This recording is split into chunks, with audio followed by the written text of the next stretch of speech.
সূরা ইয়াসিনকে কুরআনের হৃৎপিণ্ড বলা হয় কারণ এটি আমাদের ভেতরের বিশ্বাস ও অস্তিত্বের মৌলিক প্রশ্নগুলোকে নাড়া দেয়।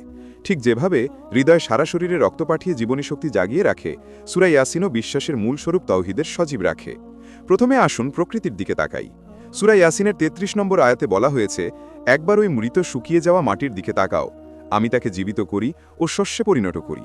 মানবতার সবচাইতে সাধারণ নিদর্শন, ভুট্টার নিষ্প্রাণ বীজ মাটিতে পুঁতে দিলে গাছ হয়ে হাজারো দানা জন্মানোর অলৌকিক দৃশ্য, এটাই তো সবচেয়ে বড় প্রমাণ। যদি আল্লাহ এক ফোঁটা পানি থেকে এত জটিল প্রাণ গঠন করতে পারেন, মৃতকে আবার জীবিত করা কেন অসম্ভব মনে হবে? এরপর চোখ উঠিয়ে মহাবিশ্বের দিকে তাকান। সূর্য, চাঁদ, দিনরাতের নিরবিচ্ছিন্ন যাত্রা, প্রতিটি বস্তুর নিখুঁত গতিপথ এবং নিয়মিত পরিবর্তন আমাদের স্মরণ করিয়ে দেয় এক মহান পরিকল্পনাকারীর অস্তিত্ব। এই দৃশ্যমান প্রমাণগুলো আমাদের বুদ্ধি চ্যালেঞ্জ করে, আবার পরকাল, অদৃশ্য বাস্তবতায় নিয়ে যায়।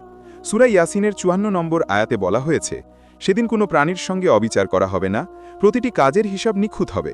কেয়ামতের দিনের দৃশ্য, বাশিরার ফুঁ, কবর থেকে পুনরুত্থান, হাসরের ময়দান, হিসেব নিকাশ, সিরাত, তারপর চিরন্তন অভিরাম বা বেদনার গন্তব্য। এই বিবরণ আমাদের আত্মাকে নাড়া দেয়। প্রকৃতি ও পরকাল, এই দুটো যুক্তি একসঙ্গে মিলে আমাদের গাফিলতির ঘুম ভাঙিয়ে দেয়, মনে করিয়ে দেয় এই জীবন অর্থহীন নয়, এর উদ্দেশ্য আছে এবং একদিন আমরা আমাদের কর্মের জন্য জবাবদিহি করব। সুতরাং আজই আপনার তওবার পথ ধরুন, নামাজ আদায় করুন, সত্য কথা বলুন, মা বাবাকে সম্মান করুন। আসসালামু আলাইকুম। ভিডিওটা লাইক, শেয়ার ও সাবস্ক্রাইব করুন তাওহীদের কথা চ্যানেলে, যাতে সবাই সতর্ক ও সচেতন থাকে।